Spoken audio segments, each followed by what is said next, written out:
Salut, c'est CryptChain. Aujourd'hui, nous allons nous pencher sur une crypto récente. Il s'agit de la crypto Polymath. Donc déjà, puisque le choix du nom de société est souvent révélateur, on peut déjà commencer par voir que la polymathie, c'est quoi?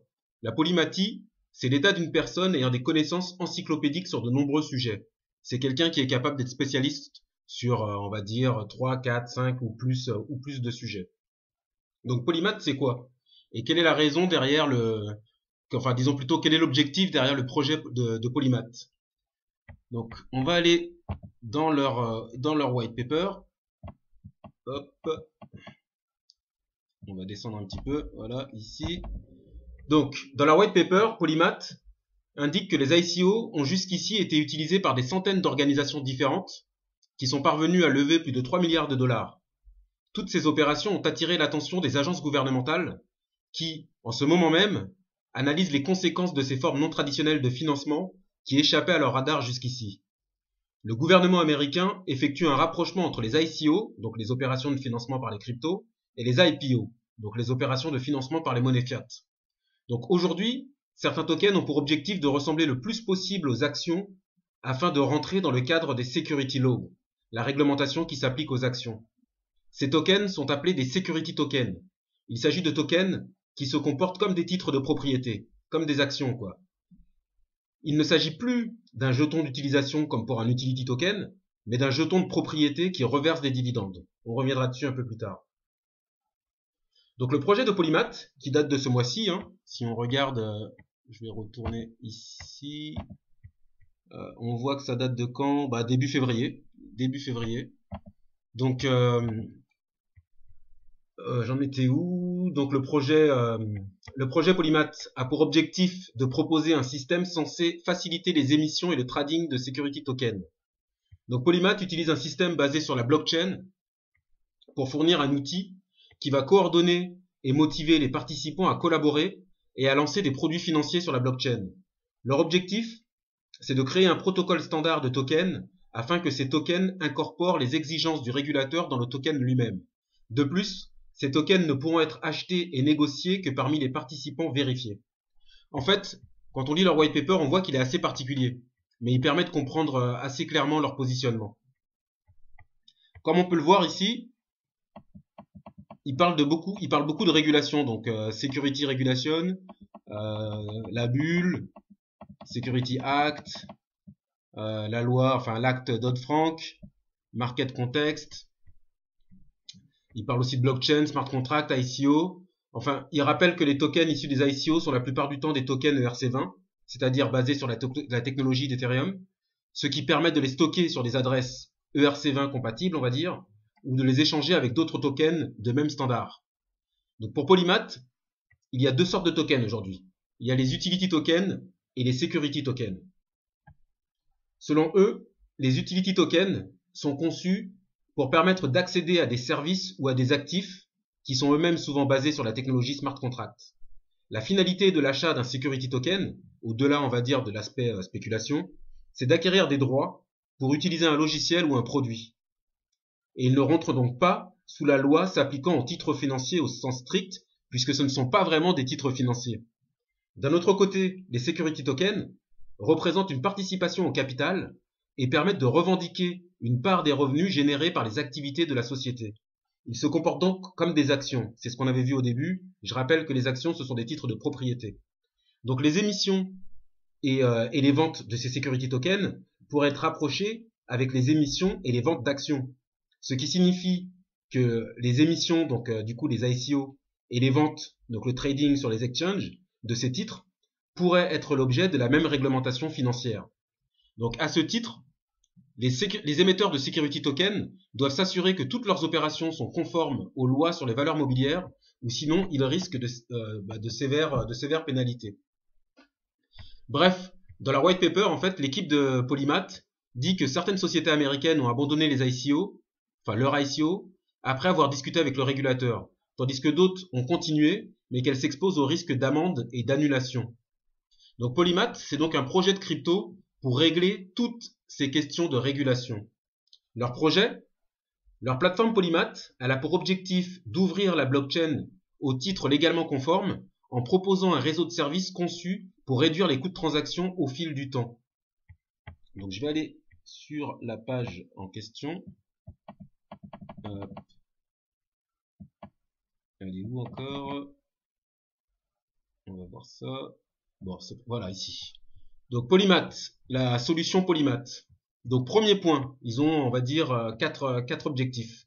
Donc le premier objectif, c'est de fournir un protocole décentralisé pour trader des security tokens. Le deuxième objectif, je vais les surligner ici, voilà.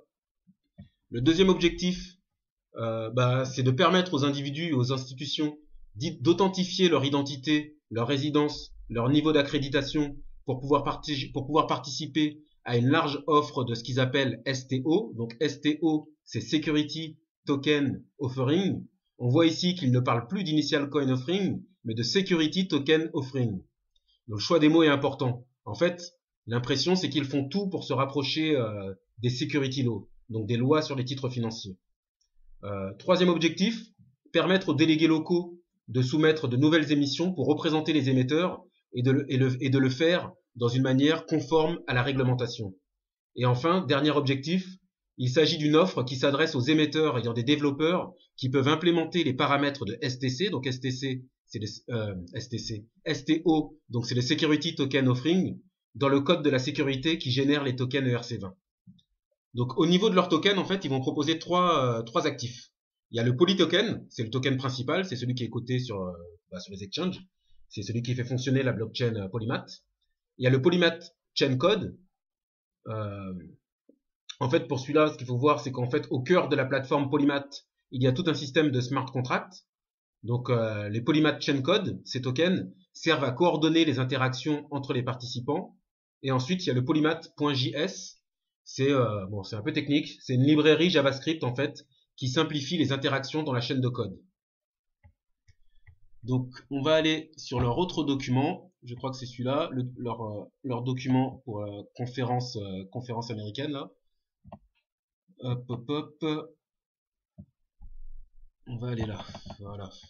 Donc en fait, pour résumer tout cela, on pourrait dire que Ethereum, ils ont développé leur standard ERC20 pour les tokens qui sont issus d'ICO. Polymath, lui, il a pour objectif de développer le standard des security tokens. Donc on passe du ERC20 au ST20. Donc leur objectif, c'est de réunir en fait les professionnels du droit et les développeurs pour créer un nouveau standard sur les security tokens. Standard qui sera conforme avec les attentes des régulateurs des USA. Donc si on essaye de prendre un peu de hauteur, on pourrait dire, ou du moins c'est ce que je vais dire, ils tentent en quelque sorte de se positionner en avance sur la tokenisation de la société. Et ce qu'on lit à travers les lignes de leur white paper, c'est que selon eux, la tokenisation, c'est-à-dire la titrisation des sociétés en tokens, donc la tokenisation passera par des security tokens plutôt que par des utility tokens. Ce qui a du sens, puisque la tokenisation d'un titre, c'est sa division. Donc le token, il est censé donner un droit de propriété en fait. Donc le token, au final, il est censé être un security token. Donc c'est ce qu'on va voir en fait dans leur document, si j'arrive à trouver la page. Voilà, ici. La prochaine méga tendance dans les cryptos, ce seront les security tokens. Bon, après, faut pas oublier que c'est leur avis et qu'ils se positionnent sur les security tokens pour le développement du marché des security tokens. Donc, on va descendre un peu sur ces slides parce que je les avais trouvés intéressants. Donc là, ils comparent les security tokens aux utility tokens. Donc, qu'est-ce qu'ils disent sur les security tokens? Donc, propriété de l'actif. Il y a des investisseurs qui sont dessus en attente de profit. Et il y a la régulation et le Know Your Customer. Qu'est-ce qu'ils disent sur les utility tokens? Donc, là, il dit c'est l'accès au protocole. Ici, ils disent que ce sont pas du coup des investisseurs, mais des utilisateurs. Mais bon, c'est des utilisateurs investisseurs. C'est ce qu'on voit tous les jours. Et ici, voilà, ils disent qu'il n'y a pas vraiment de régulation. Bon, à nouveau, c'est pas tout à fait vrai, puisqu'on sait bien que certaines appliquent le Know Your Customer et ainsi que la loi anti-blanchiment. On va continuer de parcourir les slides. Donc ici, sur ce slide-là, c'est tokeniser un titre de propriété. Donc dans l'immobilier, ici, ce qu'on voit, c'est que la pierre, elle se fait tokeniser. Dans les titres financiers, l'action, se fait tokeniser, et dans le venture capital, c'est la part du fonds qui se fait tokeniser. Donc ensuite, on voit, ils nous disent, pourquoi tokeniser des securities? Leur argument, c'est donc du coup de rendre l'actif programmable, de profiter du financement par les cryptos. Le marché est ouvert 24/24 et 7/7. Il n'y a pas d'intermédiaire, donc moins de fees, et l'accès aux non bancarisés qui ont leur wallet. Bref, leur pari, c'est que les security tokens vont grandir et qui vont finir par dominer le marché. Mais bon, je rappelle à nouveau que c'est leur document et que leur vision n'est pas forcément objective. Alors après, donc du coup, bon ça c'est donc leur projection. Hein. On voit que pour eux, ils estiment que la part des security tokens va exploser. Je vais continuer de parcourir le document. Donc voilà, ici ils se demandent, ici ils s'étonnent plutôt, on va dire, en disant que si les security tokens ont tant de potentiel, pourquoi il y en a si peu? Parce que les lancer, selon eux, c'est parce que le fait de les lancer est très compliqué. Donc leur projet, le projet de Polymath, pour le dire simplement, c'est de devenir la plateforme qui permettra le développement des security tokens. Ok, donc maintenant qu'on a vu un peu tout ça, on va aller sur la team. On a combien de temps? 11 minutes. Bon, je vais parcourir rapidement la team du coup. Bon, on voit déjà au niveau des advisors, Patrick Byrne, c'est le CEO, si je ne m'abuse, de la compagnie overstock.com. Shapeshift, Factom, enfin, ils ont des bonnes pointures au niveau de leurs advisors. Au niveau de la team, donc le CEO, c'est Trevor Coverco. Bon, ici, vous voyez tous les profils. Je vais aller juste sur celui de Trevor pour pas durer trop longtemps. Donc bon, il a un bon profil. En gros, il a un bon profil. Il a des bonnes expériences. Il s'y connaît bien dans le numérique. Il a déjà été CEO d'une compagnie digital asset international, investisseur dans les cryptos depuis 2016. Il a travaillé auparavant chez Shapeshift, IO aussi, où il y est toujours aussi. Formation University of Calgary. Je pense que c'est un MBA qu'il a fait ensuite à l'université Western Ontario. Enfin bon, je mettrai tous les liens. J'ai déjà un peu dépassé le temps, donc je mettrai tous les liens dans le descriptif et vous pourrez aller vérifier. Donc à noter qu'il y a quand même pas mal de hype sur ce projet. Leur groupe Telegram, j'ai été voir, ils ont plus de 50 000 personnes. En général, quand beaucoup de gens sont au courant de ce qu'ils pensent être un bon plan, c'est que c'est pas forcément un si bon plan que ça. Donc qu'en sera-t-il pour Polymath? L'avenir nous le dira. En tout cas, j'en parlais dans la dernière vidéo que j'ai supprimée depuis. Je disais qu'il fallait essayer de diversifier quand même un peu son portefeuille avec des tokens de tous les types, et notamment avec quelques cryptos qui jouent un peu le jeu de la régulation, comme vous l'avez vu avec Napoléon X. Donc là aussi, c'est peut-être pas une mauvaise idée. Mais comme d'habitude, ce n'est pas un conseil financier, c'est juste mon avis. Donc pour terminer et pour résumer, on peut dire que l'objectif de Polymath, il est triple. Premièrement, légaliser les ICO sur les security tokens. Deuxièmement, développer le standard de security token.